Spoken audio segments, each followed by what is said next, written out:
Ashama akka mul'atan dhaggeeffattoota keenya sagantaa raadiyoo BBC Afaan Oromoo galgala har'aa eegaleera. Sagantaa har'aatiin Ameerikaan haleellaa boombii Afgaanistaanitti loltoota 13 galaafate haaloo akka baatu dhaadachuu. We will not forgive. We will not forget. We will hunt you down and make you pay. Dhiifaman goonu hin dagannus isin adamsinee gatii isin baasifna. Garee ayyaana shamarranii Shinooyyeetti dhimma bahuun shamarran manneen barnootaa baadiyyaa qarqaaruuf socho'aa jiran. Shinooyyeen ayyaana dubartootaati. Baay'inaan ayyaanni kun kan kabajamu naannoo Shawaati. Iddoo gara biraatti maqaa gara biraa qaba. Kora mana maree nageenya dhaabbata biyyoota gamtoomanii kaleessa irratti gabaasaaf yaada ogeessaa ni dhageessu. Oduu gaggabaaboo sarkaan qabaa aan beekaa toomaati. Manni maree nageenyaa dhaabbata biyyoota gamtoomanii waraana Tigraay irratti kaleessa hagayya 26 bara 2021 mari'ateera. Dhaabbatichatti ergamaa addaa Itoophiyaa kataan ambaasaadar Taayyee Asqasillaasee dhukaasa dhaabuu gamtokkee mootummaan Itoophiyaa nagaa buusuuf labse TPLF akka fudhatu dhiibbaan godhamuu qaba jedhan. Miseensonni mana marichaa gareewwan lamaan dhukaasa dhaabuun gara mariitti deebi'uu akka qaban hubachiisaniiru. Barreessaa olaanaan dhaabbata mootummoota gamtoomanii Antooniyo Guteres waraanni gara naannoo Amaaraa fi Affaaritti babal'ate dhaabbatee qaamonni hundinuu gara mariitti dhufuu qabu jedhan Firaa'ol Balay dabaltiisanitti himte. Dhukaasa dhaabuun gara mariitti deebi'uun cinatti deeggarsi namoomaa danqaa malee akka qaqqabu gochuu fi bu'uuraaleen misoomaa uummataaf tajaajila kennan deebi'anii akka suphamuu qaban dhaaman. Guteres tokkummaan Itoophiyaa fi naannichaa rakkoo keessa galeeraa kan jedhan barreessichi waraanichi gara naannoo Amaaraa fi Affaaritti erga babal'ate humnoonni naannichaa gara biroonis akka itti seenan himan. Dubartootaa fi ijoolleerra haleellaan saalaa gahaa jira. Waan kana akkaan balaaleffadhaa jechuunis himaniiru. Sarbama mirga namoomaan cinattis dinagdeen Itoophiyaa miidhamaa jiraachuu dubbataniiru. Dhaabbata mootummoota gamtoomanitti ergamaa addaa Itoophiyaa kan ta'an ambaasaadar Taayyee Asqasillaasee mootummaan Itoophiyaa nagaa buusuuf dhukaasa gartokkee labse TPLF akka fudhatu dhiibbaan godhamuu qaba jedhan. Hawaasni idila addunyaas walabummaa Itoophiyaa kabajuun karaa ijaaraa taheen qofa biyyattii gargaaruu akka qabu himaniiru.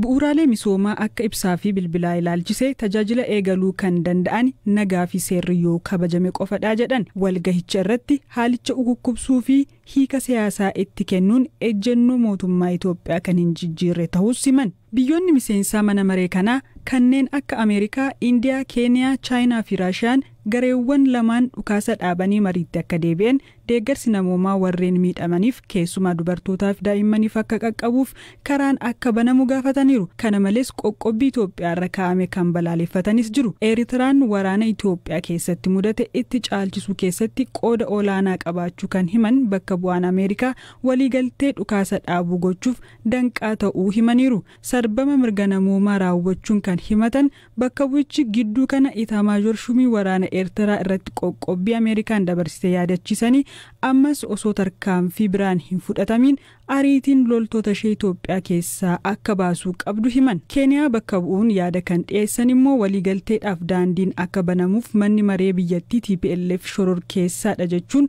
murtee kaa'ee akka kaasuu fi qaamoleen hundi waliigalteef akka eeyyamamoo ta'an gaafataniiru. Yaada Indiyaa kan dhiyeessan ammoo rakkoo Itoophiyaatti mudate hiikuuf Itoophiyaa matuma isheen kan gaggeeffamuu fi heera mootummaa keessatti karaa hammatameen nageenyaa fi tasgabbii itti fufiinsa qabu fiduuf wal amanuu araaraa fi marii gaggeessuun jiraachuu akka qabu himaniiru. Bakka buutonni Raashiyaa fi Chaayinaa gargaarsi alaa taasifamu heera Itoophiyaa fi walabummaa siyaasaa karaa eegeen kennamuu qabaa jedhan.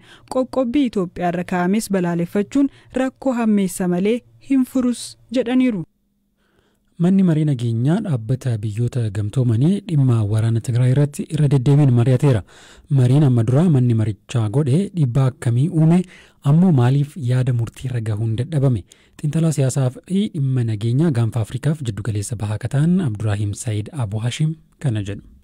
ለውጥ ባያመጣም በሚዲያም በሌላም ሲስተጋባ ነገሩ ፕሬሸር ይፈጥራል ማለት ነው። ጅጅረም ፊዱ ባቱሌ ሚዲያ ረት ወይ ተዱበተሙ ፊ አጀንዳ ተው ኢባ ኡሙን ኢሳኑ ያደው መታ ጅጅሩን ቃሙሌ ወልወራና ጅረን ረት ኢባኒ ኡማ ሚሴንሶኒ መነመሬ ነገኛ ዩኤን ሸነን ከሚርደ ሰገሌን ኩፍሱ ዮካን ቬቶ ፓወር ቀበን ወሊገልቴ ረዋን እንገኘፍ ገረ ያደ ሙርቲ ዮኪን ሪዞሉሽን ይረጋውን እንደንዳም ሪዞሉሽን irra hin gahamu taanaan ammoo gorsuma qofata biyyoonni veetoo paawar qaban shanan jidduu walitti bu'iinsi fedhii yookaan conflict of interest waan jiruuf waltajjii kanatti fayyadamanii irree isaanii walitti agarsiisuu barbaadu.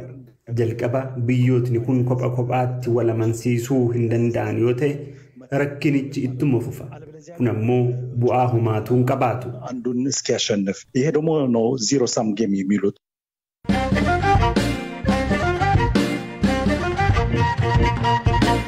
Odeessataan nuti wayitaancha'u haleellaa boombii kaleessa Kaabul Afgaanistaan keessatti raawwateen lakkoofsi namoota du'anii 90 yoo gahu isaan keessaa 13 loltoota Ameerikaati. Namoonni 150 ta'an haleellaa boombii kanaan miidhamaniiru. Gareen ISK jedhamu haleellaa kanaaf itti gaafatamummaa fudhateera. Pireezidantiin Ameerikaa Joo Baayiden haleellaan kun namoota Afgaanistaan keessaa baasuurraa boodatti nun deebisu warra haleellaa kana raawwatanis haaloon ni baanaa jedhaniiru. Firaa'ol Balee. We will not forgive. We will not forget. We will hunt you down and make you pay. Dhiifaman goonu hin dagannus isin adamsinee gatii isin baasifna. Haleellaa boombii kaleessa Afgaanistaan Kaabul keessatti raawwate booda Pireezidaant Joo Baayiden kan jedhan ture kan dhageessan. Haleellaan boombii gurguddaan lama dhiyeenya buufata xiyyaaraa idil addunyaa Hamid Karzaayitti qaqqabeen namoota ajjeefaman 90 keessaa 13 loltoota Ameerikaati. Ameerikaan sababa haleellaa kanaatiin lammiilee ishee fi lammiilee Afgaan Ameerikaa waliin hojjetaa turan Afgaanistaan keessaa baasuu adda hin kuttuu jedhan Pireezidaant Baayiden. Ammoo kanneen haleellaa kana raawwatan akka haaloo bahanis dubbataniiru. We will not let them stop our mission. We will continue the evacuation. Ergama keenya akka adda kutnu akka nu godhan hin hayyamnuuf lammiilee baasuu itti fufna.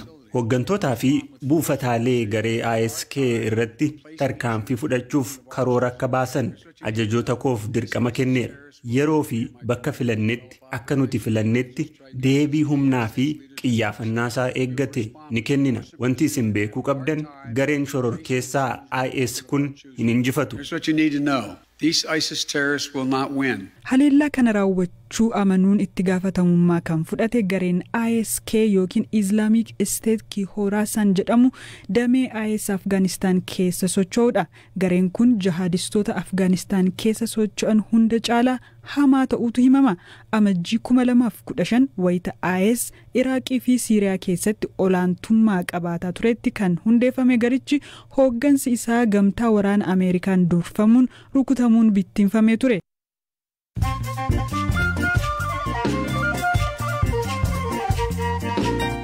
Radio BBC Afaan Oromoo dhaggeeffataa jirtu gidduutti ammoo oduuwwan hafan hin gaggabaabsiisanitti hima. Pireezidantiin duraanii Naayijeeriyaa Olusegun Obasanjoo gaanfa Afrikaatti ergamaa gamtaa Afrikaa ta'uun muudaman. Wayita biyyi gaanfa Afrikaa guddittiin Itoophiyaan waraanaan raafamaa jirtutti kan muudaman Obasanjoon naannicha keessatti nagaan akka bu'u hojjetu jedhameera. Torbanoota dhufan Finfinnee akka galanis ni eegama. Gaaffii paartiin Izeemaa dhiyeesse hordofuun manni murtii buufataalee filannoo 4 irratti filannoon akka irra deebi'amu murteesse. Buufataaleen filannoo manni murtii filannoon akka irra deebi'amu ajaja afranuu naannoo kibbaa keessatti argamu. Paartichi buufataalee filannoo 28 irratti filannoon irra deebiin akka godhamu mana murtii iyyate boordii filannoo waliin mormaa turu ABC'n gabaaseera. Lammiileen Itoophiyaa 455 har'a Saawudii Arabiyaa irraa gara biyyaa deebi'an. Lammiileen kunneen ka deebi'an Riyaad irraa yoo ta'u 129 daa'imman 326 immoo dubartoota ta'uu ministeerri Haajaa Alaa Itoophiyaa beeksiseera. Manchester United taphataa isaa duraanii Cristiano Ronaldo deebisee mallatteessisuuf Juventus waliin waliigaltee irra gahuu beeksise. Cristiano Ronaldo bara 2009 United gadhiisee Real Madrid gale. Waggoota 6 United keessa ture keessatti taphoota 292 taphatee gooliiwwan 118 galcheera.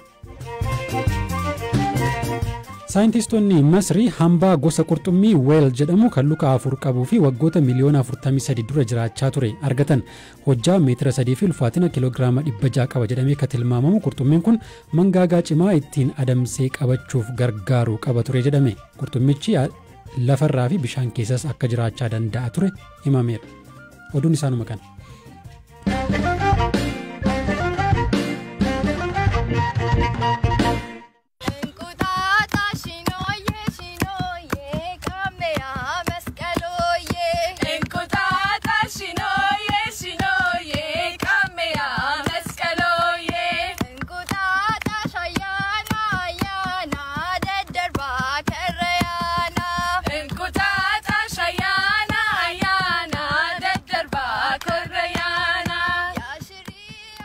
Ganni darbee yeroo biraan bari'uuf jedhu ijoolleen shamarran walitti qabamanii mana ollaa fi firaa dhaquun shinooyyee sirbanii eebba fudhatu.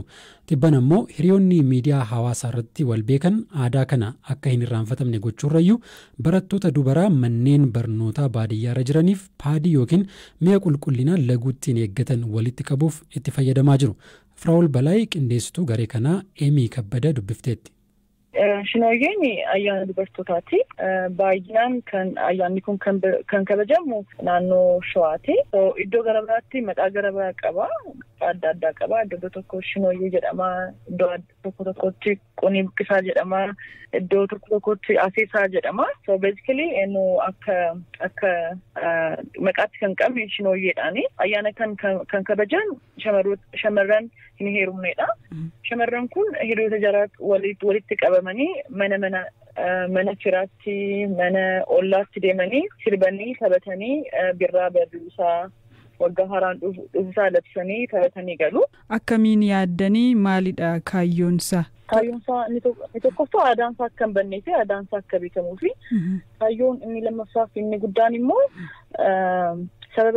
ayyaana kana sababeeffachuudhaan dubartoota yookaan shamarran baadiyyaa jiran hanqina meeshaa qulqullina ofitti eeggatan dhabuudhaan mana barumsaa hafu.